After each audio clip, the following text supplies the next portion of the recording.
আসসালামু আলাইকুম, কী অবস্থা? কেমন আছেন সবাই? আশা করি সবাই ভালো আছেন। আলহামদুলিল্লাহ, আমিও ভালো আছি।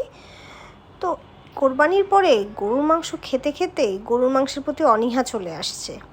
তার জন্য চিন্তা করলাম যে একটু চিকেন খাবো, কিন্তু চিকেনটা কিভাবে খাবো? ওই তো কারি আইটেম খেতে ইচ্ছা করছিল না। তার জন্য চিন্তা করলাম যে একটু অন্যভাবে খেয়ে নেই। এটা কিভাবে হয়েছে আমি জানি না, এটা আমার রেসিপি। যাই হোক, আমার রেসিপিটাই একটু শেয়ার করি আপনাদের সাথে।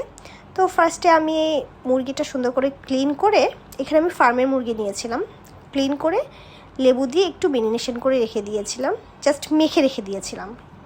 তারপরে এখানে একটা সস মেক করেছি, জাস্ট গ্রেভি টাইপের, আদা বাটা, রসুন বাটা, soya sauce, oyster sauce, tomato sauce, লবণ আর হলো একটু বারবিকিউ মশলা দিয়েছি, দিয়ে সুন্দর করে মেরিনেশন করে রেখেছিলাম। তো এটা চিন্তা করেছিলাম যে আজকে ডিনারে খাবো। তো পরে দেখি যে এটা আমার খাওয়া হয়নি।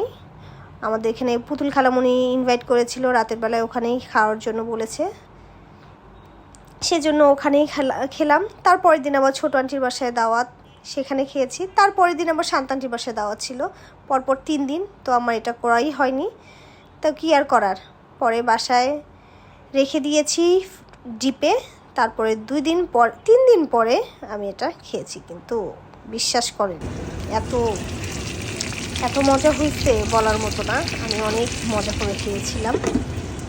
এই তো আবার নান রুটি বানিয়েছি, নান রুটিও 3 বার বানাইছিলাম। আলবিনার জন্য আলবিনার ড্যাডি পিৎজা মেক করছে, জাস্ট সস আর চিজ দিয়ে। তারপর এই আর বিফ পেপারনি আছে না আমাদের? বিফ পেপারনি আছে। দাও দাও। Go away, মাসি। এই যে আমার বাটার নান, এই তো হয়ে গেছে, মজা করে খা।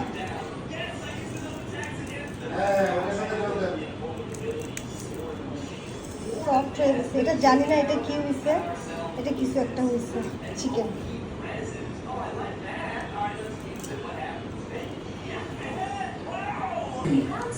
সস আছে, কিন্তু সস আমি খাবো না, আমার সস দিয়ে ভালো লাগে না, তো আমি এভাবেই খাবো। বিসমিল্লাহ।